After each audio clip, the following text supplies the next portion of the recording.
প্রিয় চাকরি প্রত্যাশী বন্ধুরা, আসসালামু আলাইকুম। আশা করি আল্লাহর রহমতে আপনারা সকলে ভালো আছেন। তো ইতিমধ্যে আপনারা দেখতে পারছেন যে গণপ্রজাতন্ত্রী বাংলাদেশ সরকার স্বাস্থ্য সেবা বিভাগের নিয়োগ বিজ্ঞপ্তি প্রকাশিত করছে, অর্থাৎ পরিবার পরিকল্পনা কার্যালয়ের আর কি মন্ত্রণালয়ের অভিযুক্ত এই নিয়োগ বিজ্ঞপ্তি দেখতে পাচ্ছেন স্বাস্থ্য ও পরিবার কল্যাণ বিভাগের মন্ত্রণালয়ের এই নিয়োগ বিজ্ঞপ্তি। তো এই নিয়োগ বিজ্ঞপ্তি সংক্রান্ত এ টু জেড বিষয় আজকের এই ভিডিওটিতে তুলে ধরা হবে।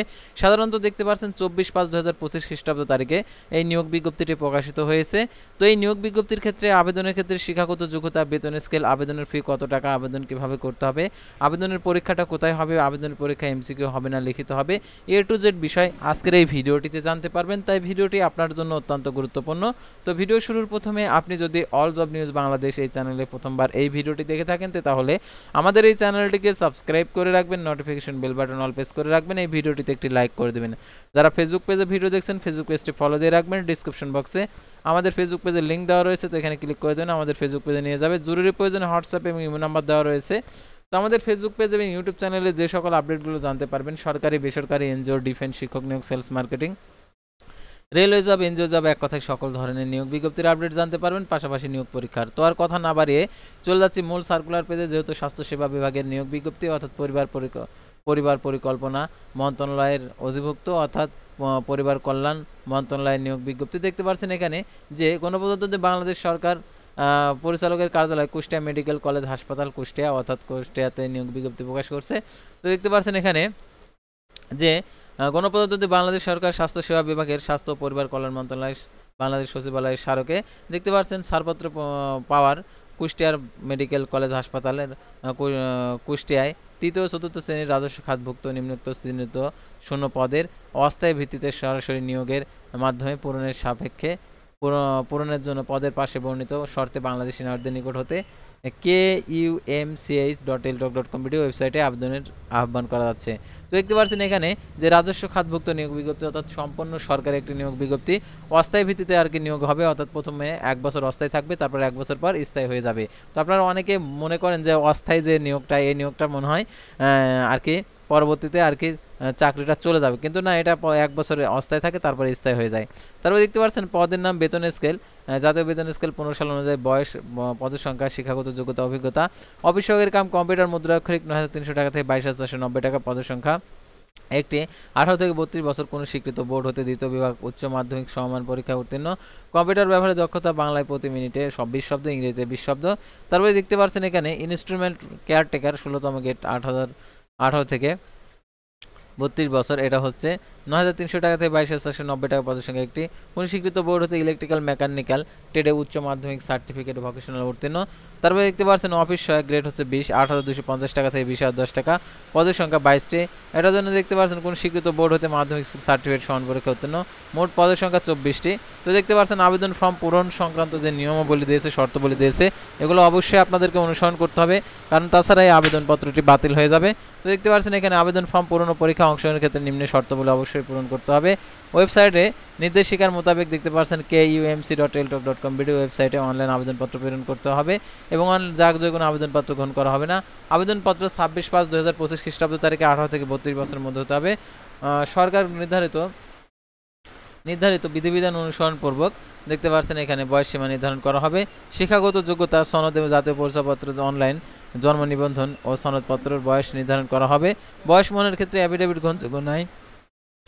সরকারি আধা সরকারি স্বশাসিত প্রতিষ্ঠানে চাকরিরত প্রার্থীদেরকে যথাযথ কর্তৃপক্ষের মাধ্যমে আবেদন করতে হবে।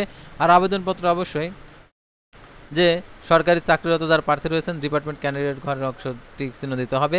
আর এখানে দেখতে পাচ্ছেন নিয়োগের ক্ষেত্রে আরও যে সকল শর্তাবলী রয়েছে, লিখিত এবং মৌখিক পরীক্ষা অংশগ্রহণের জন্য দৈনিক ভাতা, যাতায়াত ভাতা প্রদান করা হবে না। আর দেখতে পাচ্ছেন আবেদনকারীর জন্মসূত্রে বাংলাদেশি নাগরিক ও সংশ্লিষ্ট জেলার স্থায়ী বাসিন্দা প্রমাণের সনদ হিসাবে ইউনিয়ন পরিষদ চেয়ারম্যান, মেয়র কর্তৃক আর কি জেলা প্রশাসক এবং সিটি কর্পোরেশন কর্তৃক যে সনদ দাখিল করতে হবে। আর এটার জন্য দেখতে পাচ্ছেন লিখিত ও ব্যবহারিক পরীক্ষায় উত্তীর্ণ, মৌখিক পরীক্ষার জন্য নিম্ন বর্ণিত কাগজপত্র প্রথম শ্রেণী গ্যাজেট কর্মকর্তা কর্তৃক 100 সত্যায়িত ফটোকপি দাখিল করতে হবে। আর দেখতে পাচ্ছেন এখানে আবেদনের ক্ষেত্রে যে কথাগুলো বলা রয়েছে, অর্থাৎ এখানে কুষ্টিয়ার এখানে কোনো জেলার উল্লেখ করেনি, অর্থাৎ সকল জেলার প্রার্থী আবেদন করতে পারবে। তো এখানে কোনো লেখা নেই যে শুধুমাত্র কুষ্টিয়া জেলার প্রার্থীগণ আবেদন করতে পারবে, তো এটা লেখা নেই। তো যেহেতু লেখা নেই, অর্থাৎ এখানে দেখতে পাচ্ছেন সংশ্লিষ্ট জেলার স্থায়ী বাসিন্দা প্রমাণক হিসাবে, অর্থাৎ এখানে আবেদনকারীর জন্মসূত্রে বাংলাদেশি নাগরিক সংশ্লিষ্ট জেলার স্থায়ী বাসিন্দা প্রমাণক হিসাবে সংশ্লিষ্ট ইউনিয়ন পরিষদ চেয়ারম্যানের কর্তৃক যে চারিত্রিক সনদপত্র অথবা হচ্ছে যে প্রদত্ত সনদপত্র দাখিল করতে হবে।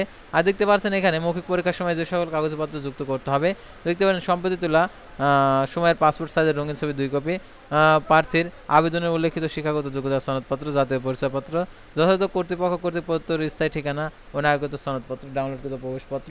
তারপর দেখতে পাচ্ছেন এখানে বীর মুক্তিযোদ্ধা, শহীদ বীর মুক্তিযোদ্ধার সন্তানদের ক্ষেত্রে, শারীরিক প্রতিবন্ধী প্রার্থীদের ক্ষেত্রে, তৃতীয় ক্ষেত্রে সংশ্লিষ্ট সনদপত্র, সরকারি আদর্শকে স্বশাসিত প্রতিষ্ঠানে চাকরিরত প্রার্থীদেরকে অনাপত্তির সনদপত্র। আর এখানে দেখতে পাচ্ছেন যে আরও শর্তাবলী রয়েছে, এই শর্তাবলীগুলো অবশ্যই আপনাদেরকে জেনে নিতে হবে। আর অনলাইন আবেদনপত্রে দেখতে পাচ্ছেন জমাদানের শুরুর তারিখ দেখতে পাচ্ছেন, ফি জমাদানের শুরুর তারিখ 26/5/2025 সকাল 10টা, অনলাইন আবেদনপত্র জমাদানের শেষ তারিখ 15/6/2025 বিকেল 5টা। উক্ত সীমার মধ্যে ইউজার আইডি প্রাপ্ত প্রার্থীগণ অনলাইন আবেদনপত্র সাবমিট করা হলে 72 ঘন্টার মধ্যে SMS এর মাধ্যমে পরীক্ষার ফি জমা দিতে পারবেন।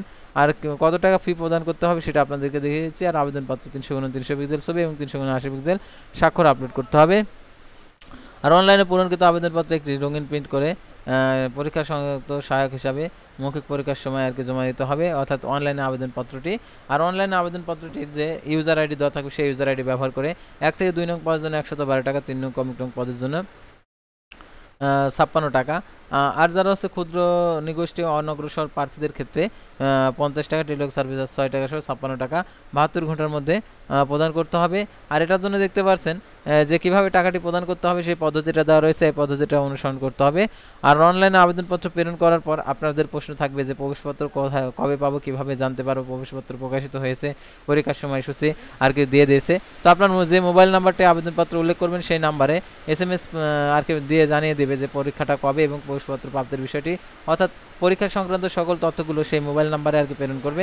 সেহেতু নাম্বারটি সচল রাখবেন এবং SMS করা প্রতিদিন আর কি চেক করবেন যে SMS আসছে কিনা। তো আজকের ভিডিওটি ছিল সাধারণত যে পরিবার পরিকল্পনার আওতায়, অর্থাৎ স্বাস্থ্য ও পরিবার কল্যাণ মন্ত্রণালয়ের নিয়োগ বিজ্ঞপ্তি নিয়ে। তো পরবর্তী ভিডিওতে আবারও কোনো নতুন জব সার্কুলার নিয়ে আপনাদের সামনে হাজির হবে। সে পর্যন্ত সবাই ভালো থাকবেন, সুস্থ থাকবেন। আর অবশ্যই আমাদের ফেসবুক পেজটি লাইক দিয়ে ফলো করে ইউটিউব চ্যানেলটি সাবস্ক্রাইব করে পাশে থাকবেন।